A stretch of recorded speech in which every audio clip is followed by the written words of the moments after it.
in color. The continuing story of Peyton Place.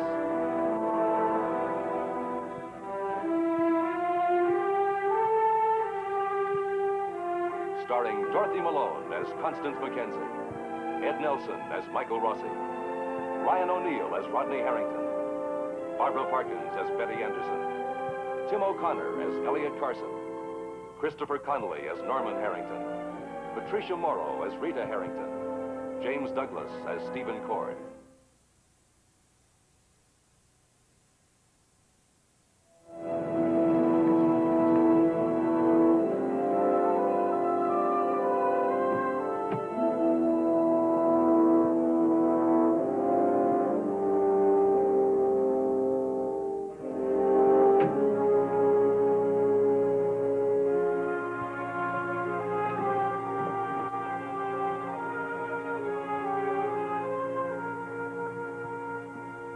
When Rodney Harrington first came back to the Peyton house, he was an unwilling visitor.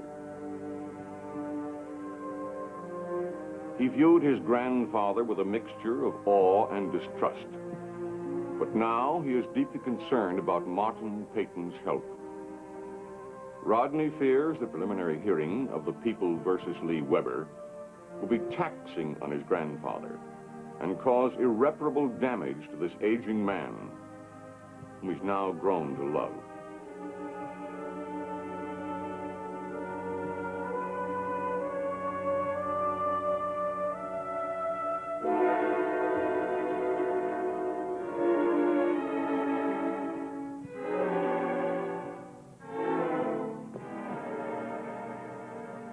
Grandfather. Grandfather.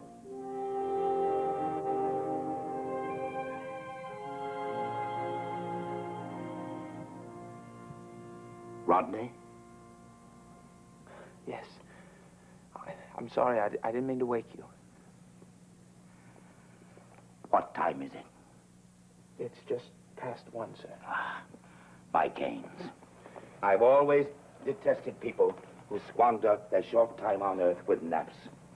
Some days it's all I can do to keep my eyes open and the time it takes me to come from the dining room table to my chair.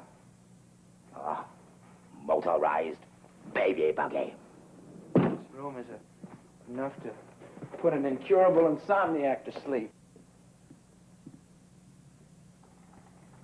There are other ways of squandering time, Rodney. Listen, even a poor garage mechanic is entitled to some lunch. So far from his garage?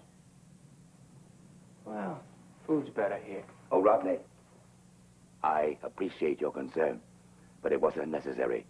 Believe me. I wish I could.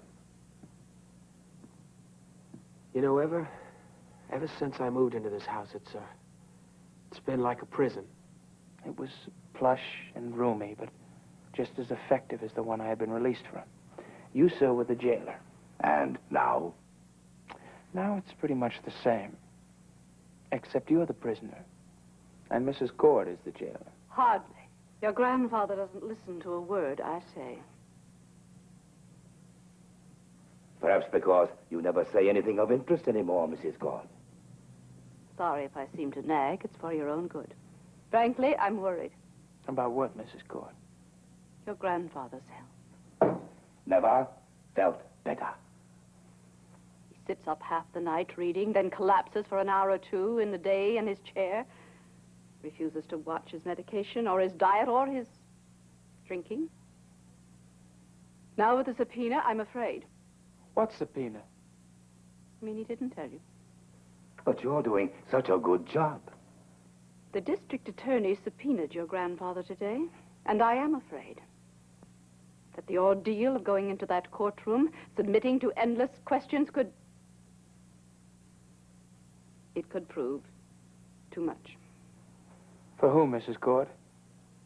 My grandfather? Or you?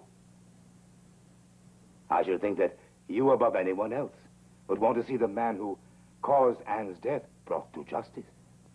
We're discussing your health. Then the discussion is over. Why don't you wash up, Rodney? I'll join you for a cup of tea. I'd like that. To the truth, Hannah, as we know it.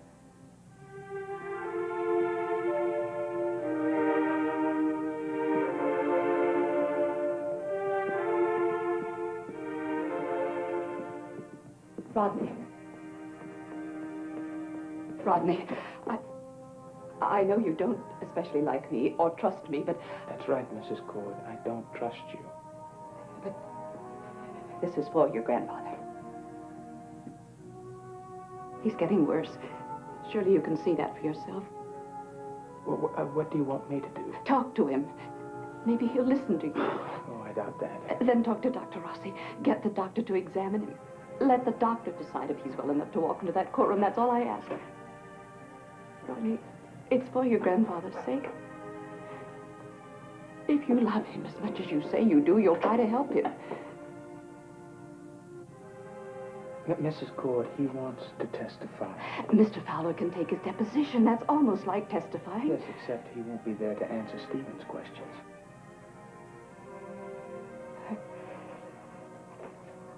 I'm worried, Rodney.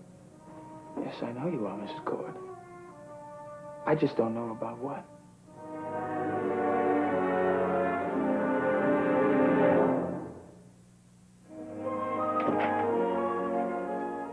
Oh, where's Miss Nolan?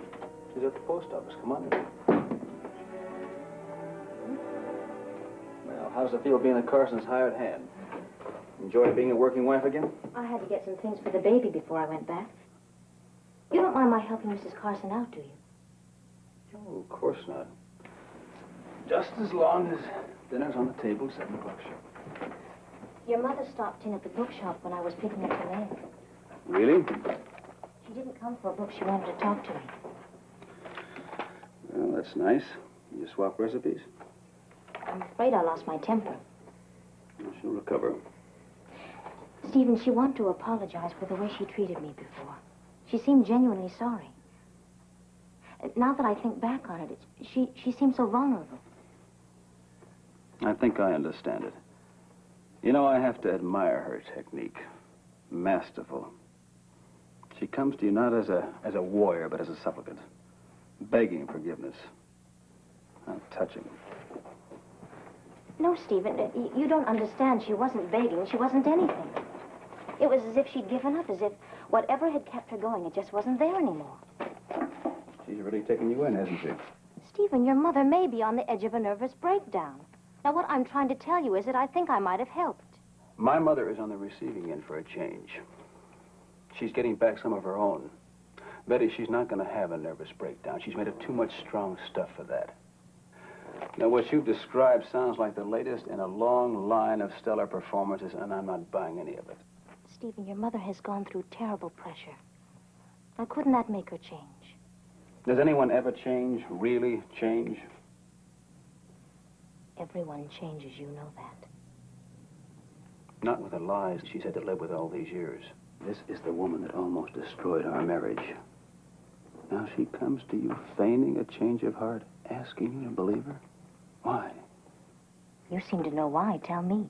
Because she doesn't want to testify at the hearing. And it almost worked, didn't it? I mean, that's why you came here. I came here because I felt badly about some of the things I'd said to her.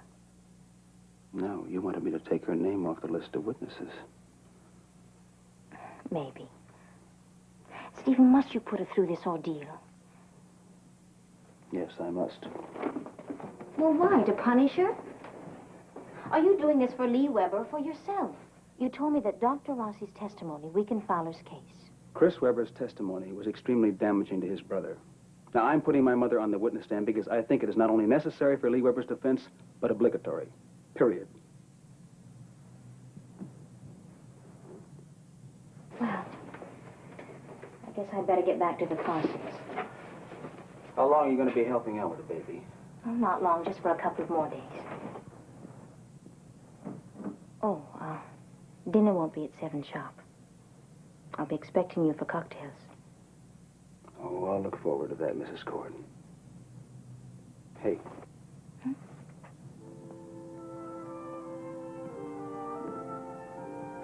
I know this isn't an easy time for you, for us. But please just bear with me, huh? Of course, I love you. I just worry about you.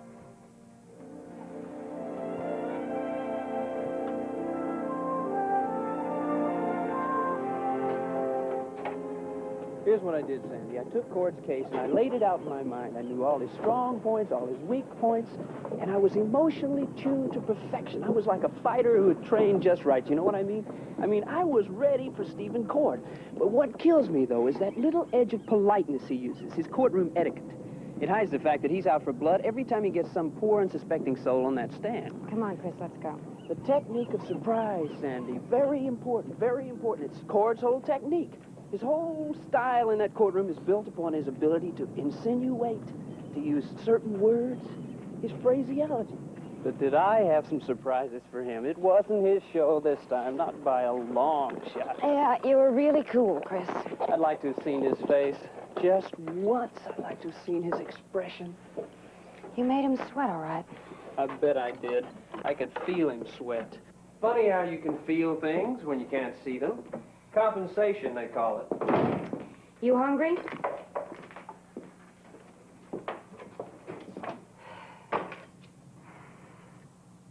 Speaking of feeling, this house feels rotten.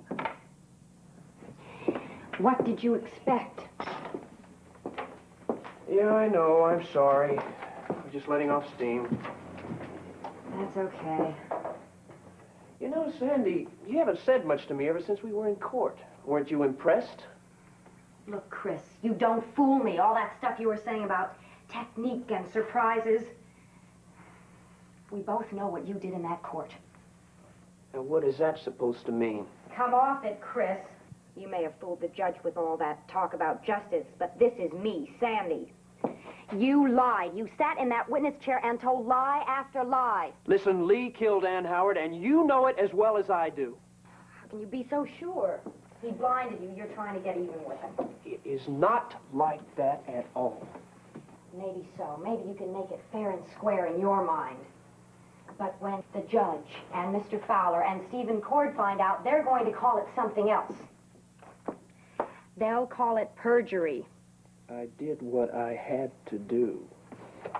They can fix it so you'll never become a lawyer. Was it worth it? Yes, it was worth it.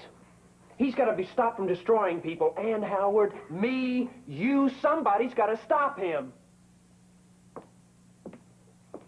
But why you? Because nobody else will.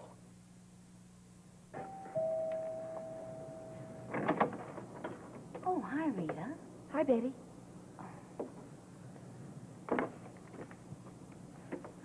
Matthew's asleep at last. I think he wore Mrs. Carson out. She's taking a nap. Oh. I guess you wanted to see them? Yes, I did. Well, could you drop by later tonight? Sure. I guess there's no sense in hanging around, is there?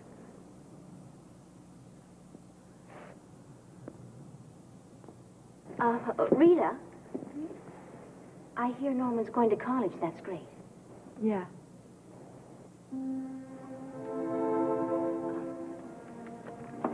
Betty?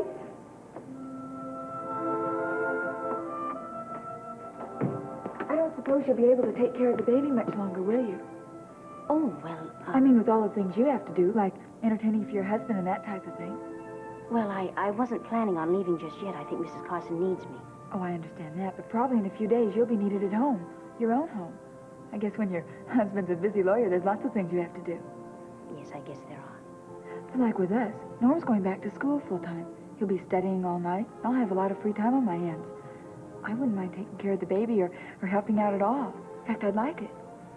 Rita, I understand how you feel, but you see, I promised Mrs. Carson she could count on me.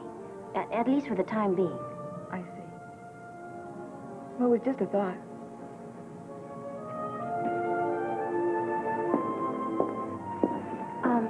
Rita, there'll be plenty of babysitting to do later on, and I'm sure Mrs. Carson will need your help. In fact, I'm sure you're number one on her list. Great. Well, will you tell her that anytime she needs me, I'd be glad to. Anytime. All right. Bye. Bye.